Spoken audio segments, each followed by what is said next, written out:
ओम ब्रह्मा मुरारी त्रिपुरांतकारी भानु शशि भूमि सुतो बुधश्च गुरुश्च शुक्र शनि राहु केतव सर्वे ग्रहा शांतिकरा भवन्तु सर्वे ग्रहा शांतिकरा भवन्तु नवग्रहा शांतिकरा भवन्तु। गुरुर्ब्रह्मा गुरुर्विष्णु गुरुर्देवो महेश्वरा गुरुर्साक्षात् परब्रह्म तस्मै श्री गुरुवे नमः।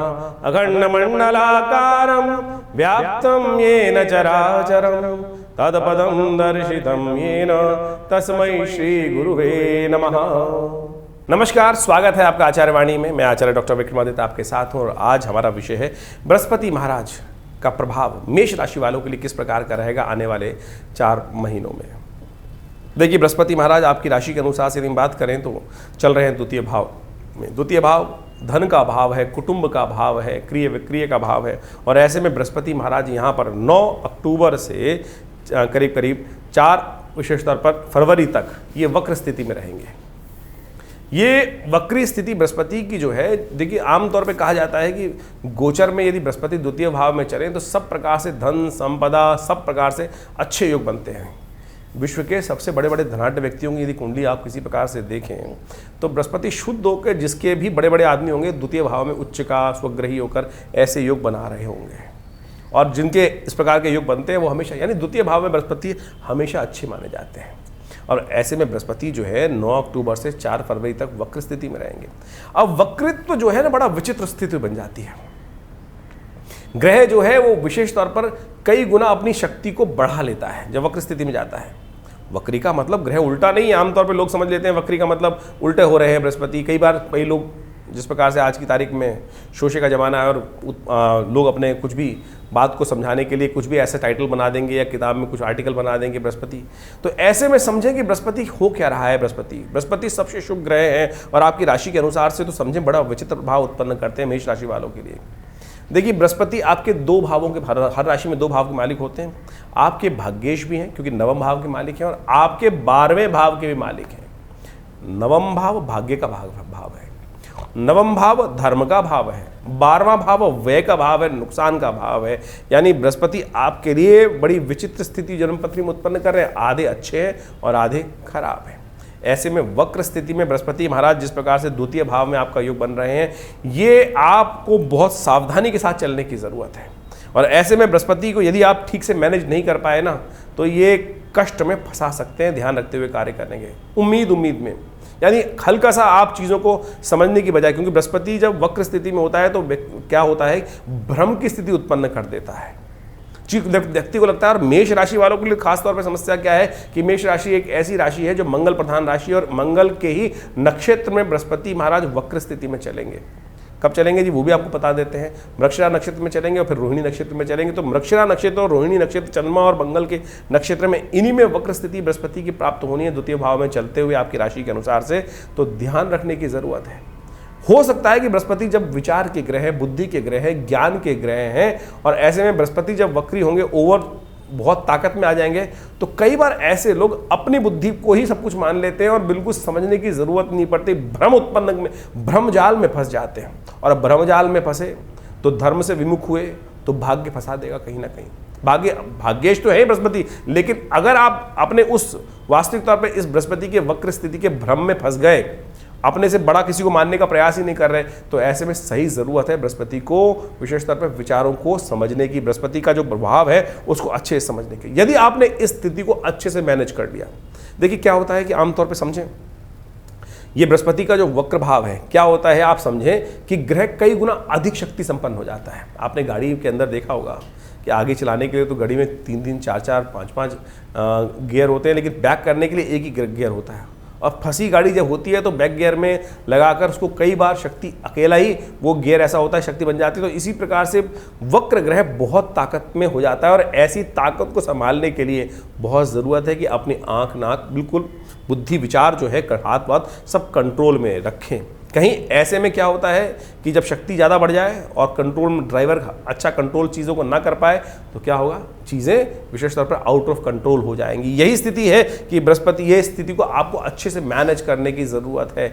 और ये एक बात और समझें, हमारा विचार इसमें बड़ा एक और महत्वपूर्ण शोध करके हम बात रखते हैं आपके समक्ष में। जब ग्रह आप देखिए इसे वक्री हो रहा है, तो यानी जिन अंशों में ज्योतिष के दृष्टिकोण से देखें कि हम जी चुके हैं, जिस समय को हम जी चुके हैं उसमें बृहस्पति वापस जाता हुआ दिखाई देगा और फिर दोबारा आगे बढ़ता हुआ दिखाई देगा। तो यानी हमको उन सब कामों में जो हम कर चुके हैं, जिसमें कहीं ना कहीं हम महारत हासिल नहीं कर पाए या कोई ना कोई, अब पॉजिटिव नेगेटिव दोनों हो सकते हैं, क्योंकि बृहस्पति आपकी राशि के दृष्टिकोण से दो इंपॉर्टेंट प्रभाव उत्पन्न कर सकता है। जहां बैठा है वो तो शुभ है, लेकिन उसकी दृष्टि बड़ी विचित्र है। समझें कि बृहस्पति जो दृष्टि आपके द्वितीय भाव में बैठकर इस गोचर में देख रहा है, एक वो देख रहा है छठे भाव को, एक वो देख रहा है अष्टम भाव को, एक वो देख रहा है दशम भाव को। छठा भाव फिर वही रिपु का भाव है, शत्रु का भाव है, अष्टम भाव बंधन का भाव है, और दशम भाव जो है, जो नवम दृष्टि देख रहा है, वो सफलता का भाव है।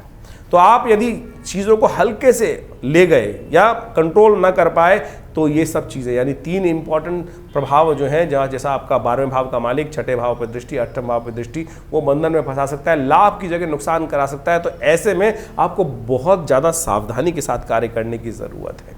इसमें खास उपाय भी हैं जो बृहस्पति को विशेष तौर पर आपको करने का प्रयास करना चाहिए। देखिए, एक तो सबसे बढ़िया जो उपाय हम आपको बताएं, चने की दाल आपको मिल जाएगी, घर में थोड़ा सा भिगो लिया करें, और रोज़ थोड़ी बहुत अपनी सामर्थ्य हो तो रोज़ जितनी आप हो सके तो गाय भी जहाँ भी दिखाई दी जाए गाय को खिला दीजिए। ये सबसे श्रेष्ठ उपाय बृहस्पति को ठीक करने का आपकी राशि के दृष्टिकोण से। ये चने की दाल का दान करना ब्राह्मणों को दे दीजिए। बृहस्पति का संबंध ब्राह्मण के साथ है, बृहस्पति का संबंध ज्ञानी के साथ है। अब कई लोग हीन भावना उत्पन्न कर लेते हैं। हमने कई बार लिखा चैनल के अंदर, हमने कोई उपाय बताया ज्योतिषी। देखिए, हमारी ज्योतिष जो है वास्तविक तौर पर पौराणिक ज्योतिष के दृष्टिकोण से हम बात करने का प्रयास करते हैं। ज्योतिष को समझाने के लिए आम तौर पर समस्त जो विचार रखे गए हैं वो पौराणिक दृष्टिकोण से, शास्त्रीय दृष्टिकोण से हमें समझने का प्रयास करना चाहिए।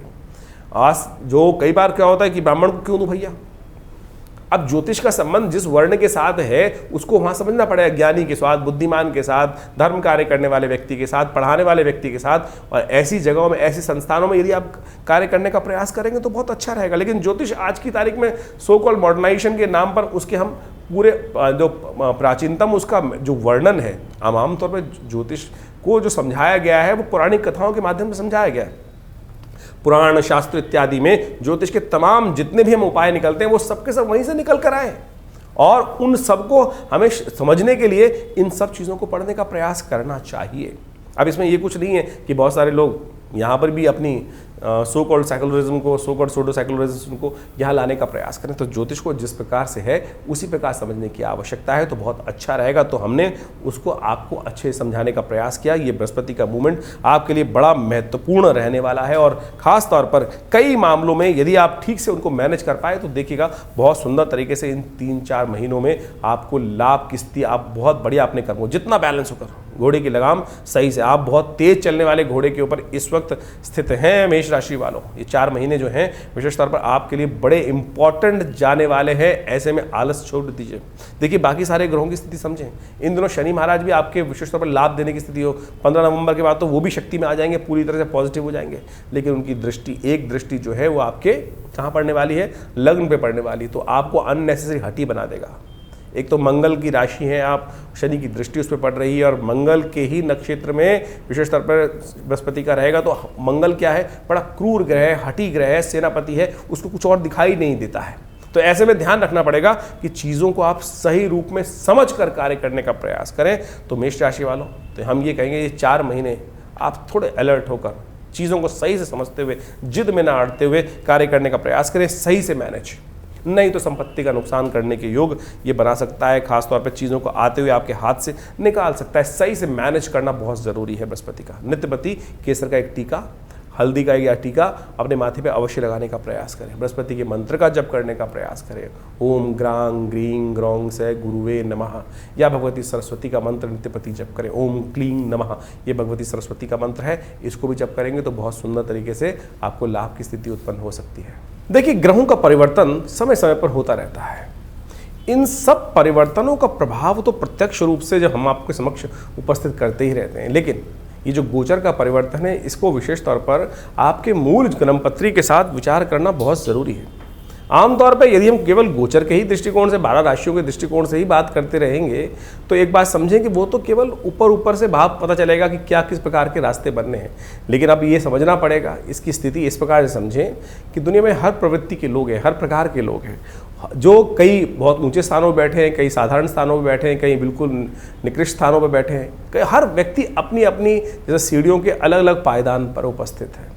हर जितने करोड़ों अरबों लोग हैं, उनके सबके अलग अलग पायदान हैं, और उन सब पायदानों पर उनका प्रभाव गोचर पे अलग अलग प्रकार का होगा। ये ऐसा नहीं कह सकते कि ज्योतिष के दृष्टिकोण से ये जो गोचर का प्रभाव है हर व्यक्ति पर एक जैसा ही होने पड़े। आपकी जन्मपत्री में किस प्रकार के राजयोग बने हुए हैं, किस प्रकार के दरिद्र योग बने हुए हैं, किस प्रकार की दशाएं चल रही हैं, मूल जन्मपत्री के अंदर ग्रहों की अवस्था किस प्रकार की है। आप समझें कि गोचर में बृहस्पति महाराज या कोई भी ग्रह उच्च के हो गए और मूल कुंडली के अंदर उनमें ताकत ही नहीं है, तो वो क्या प्रभाव दिखाएगा ग्रह? वो तो फिर साधारण होकर निकल जाएगा। बहुत सारे लोग अपने अपने समय समय पर प्रश्न उठते रहते हैं कि दुनिया में जब जिस प्रकार का ग्रह योग बन रहा है, अच्छा बन रहा है, राशि के दृष्टिकोण से अच्छा बन रहा है, लेकिन मेरी जिंदगी में कुछ नहीं हो रहा है। कारण क्या है? क्योंकि मूल जन्मपत्री में कितनी ताकत है, मूल व्यक्ति के अंदर कितनी ताकत है, किस प्रकार का कौन सा व्यक्ति किस लेवल पर बैठा हुआ है, क्या क्या उसके दुष्प्रभाव है, कौन कौन से कर्म किस प्रकार के उसने किए हुए हैं, उसका लेखा जोखा किस प्रकार का बना हुआ है, तो ये सब मूल जन्मपत्री के द्वारा ही समझा जा सकता है। उसके जीवन में क्या कुछ चलना है, कैसे चलना है। अब हवाएं तो ऐसा समझ सकते हैं कि गोचर के दृष्टिकोण से ऐसा माने कि एक वर्षा ऋतु की हवा चल रही है। अब वर्षा ऋतु के अंदर बड़ी सुहानी हवा चलती है कई बार, और वो यदि कोई व्यक्ति को बुखार है तो उसका बुखार बढ़ा देगी, यदि किसी को जोड़ों का दर्द है तो उसके जोड़ों को दर्द को बढ़ा देगी। लेकिन कोई व्यक्ति स्वस्थ है तो पूरी तरह से उसका आनंद ले सकता है। कई व्यक्ति यदि मानसिक तौर पर दुखी है तब भी उसको कुछ ना कुछ रास्ता मिलता दिखाई देगा। लेकिन कहीं कोई मन से कहीं कुंठित है, फंसा हुआ है, तो वो हवाएं भी उसके मनोमस्तिष्क को शांत नहीं कर सकती। तो यही प्रभाव ऐसे इसी प्रकार से समझें कि जन्मपत्री को मूल रूप से देखना, विचार करना, और उस सब के हिसाब से गोचर का प्रभाव तो हम समय समय पर आपके समक्ष उपस्थित करते ही रहते हैं। तो इसको बहुत वृहद रूप से, बहुत सूक्ष्म दृष्टिकोण से ज्योतिष को एनालाइज करने की आवश्यकता होती है, और उसके लिए ही हम अच्छे से हर चीज़ को देखने का प्रयास करते हैं, समझाते हैं, और उसके प्रभाव को यदि हम समझें तो बहुत बिल्कुल बढ़िया प्रत्यक्ष रूप से, एक नहीं हज़ारों लोगों के साथ संबंध हुआ, और बहुत सारे लोगों की जन्मपत्रियाँ देखने को मिलती ही देखते ही रहते हैं। और जब देखने को मिलता है, कई बार हज़ारों लोगों की कुंडलियों में इस प्रकार के योग लिख के दिया, समझाया कि भाई ये इस प्रकार का होने का योग है, ऐसा होगा, बिल्कुल मूल जन्मपत्री में जिस प्रकार से ऐसी दशाओं का योग है, इस वर्ष इस दिन ऐसा कुछ होने के योग बने, और सत्य माने। बहुत सारे लोग आते हैं मिलकर कि महाराज ये हो गया, ऐसा हो रहा है, ये स्थिति थी। तो आप समझे कि ज्योतिष बिल्कुल प्रत्यक्ष विज्ञान है, लोग समझने का हमको प्रयास करना चाहिए। उसके जो उपाय हैं, सबसे बड़ी बात उपाय है। जिस किसी भी चीज़ के अंदर आप किसी डॉक्टर के पास गए, उन्होंने आपको एनालाइज करके बता दिया कि आपकी चीज़ों को समझकर, नब्ज को देखकर, आपके ब्लड टेस्ट को देखकर कि भाई ये समस्या है, अब उसका निदान क्या है। तो अगर निदान कोई कह दे कि भैया इसको कोई निदान ही नहीं है, ये तो ऐसे ही चलेगा, ऐसे ही होना है, तो फिर उस विज्ञान का फायदा क्या है। ज्योतिष यश के अंदर हर चीज़ का निदान है। सकल पदार्थ हैं जगमाही, कर्महीन पुरुष पावत नाही। ये बात सिद्धांत हमको समझना चाहिए कि हर चीज़ का कोई ना कोई जो कष्ट जीवन में आया है, उसका निदान भी किसी ना किसी प्रकार से कहीं ना कहीं उपस्थित है। बस वो हमारी किस्मत में होना चाहिए, सही रूप से होना चाहिए, सही समय पर हम सही जगह पहुंच जाएं, सही रास्ता अपना लें, तो बिल्कुल वारे न्यारे होने के योग बन जाते हैं, किस्मत जाग जाती है, कष्ट दूर हो जाते हैं। और यदि दुर्भाग्य जीवन में है तो बिल्कुल पड़ोस में बैठा हुआ वो उपाय भी जीवन में व्यक्ति भटकता रहता है, और पड़ोस में भी वो रास्ता बिल्कुल सही नहीं प्राप्त हो पाता। अज्ञानता की स्थिति इस प्रकार से हो जाती है। ये सारा समय का खेल है, ये सारा जीवन में भाग्य का खेल है। जो कहा गया ना, भाग्यम फलति सर्वत्र न च विद्या न च पौरुषम, कहीं गलत नहीं है। इसलिए भाग्य को जगाने का प्रयास करें, और भाग्य जगाने का तरीका जो है सबसे श्रेष्ठ है परमात्मा की कृपा, धार्मिकता अपने अंदर उदय रखें, परमात्मा का विश्वास की तरफ अपना विश्वास को दृढ़ रखें। देखिए, एक गरीब को कोई हेल्प करा हुआ, एक श्वान को भी रोटी दी हुई, किसी प्रकार भी कोई भी पुण्य आपने किया है, वो कहीं ना कहीं काम आता है, अनअकाउंटेबल नहीं जाता।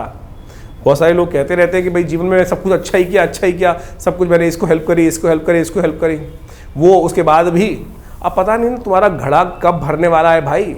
हो सकता है गड्ढा इतना बड़ा हो कि पूर्व जन्म में या किसी जन्म में कोई ऐसे अज्ञात दुष्कर्म हो गए हो, जिसके कारण से जो पुण्य आप कर रहे हैं वो छौंकी लगते चले जा रहे हैं। अब किसी व्यक्ति के पास 2 करोड़ का लोन है, अब वो कमा रहा है 100 रुपया, तो 100 रुपये कमा कमा के उस लोन को उतारने का प्रयास करेगा तो वो छौंक लग के उड़ ही जाएगा, पता भी नहीं चलेगा। उसका ब्याज, चक्रवर्ती ब्याज ही इतना होगा कि जो रोज़ की कमाई हो रही है वो निकल नहीं पा रहा है।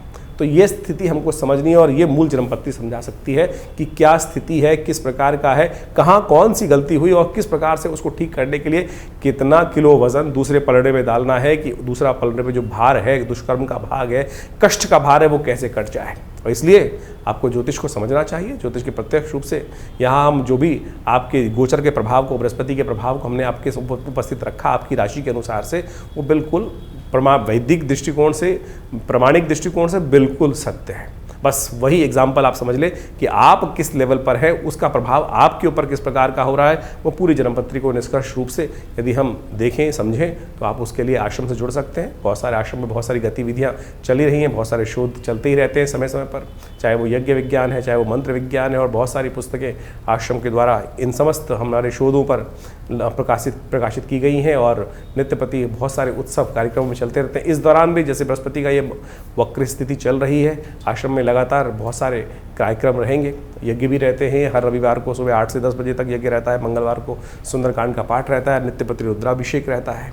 और उन सब के शुभ कार्यों में, पुण्य कार्यों में आप भी जुड़ सकते हैं। नंबर्स आपके सामने स्क्रीन पर है और आपका सबका स्वागत है दिल्ली में विवेकानंद योग आश्रम में। आप आइए, हमारे बहुत सारे कार्यक्रमों में जुड़ सकते हैं आश्रम के साथ। आश्रम लगातार आपके बहुत सारी आश्रम की जो धार्मिक गतिविधियां हैं वो लगातार पिछले करीब 50-60 सालों से चली रही है और हज़ारों लोग आश्रम के साथ जुड़े हैं। आप भी आएंगे रविवार वाले यज्ञ में तो स्वयं देखिएगा, माँ भगवती का सानिध्य प्राप्त कर कर आप अपनी किस्मत को जगा सकते हैं, कष्टों को दूर कर सकते हैं। माँ भगवती दुर्गा का शिव विग्रह, अत्यंत चमत्कारी शिव विग्रह वहाँ उपस्थित है और भगवती कृपा से बहुत सारे मनोकामना सिद्धि के योग अवश्य बनेंगे।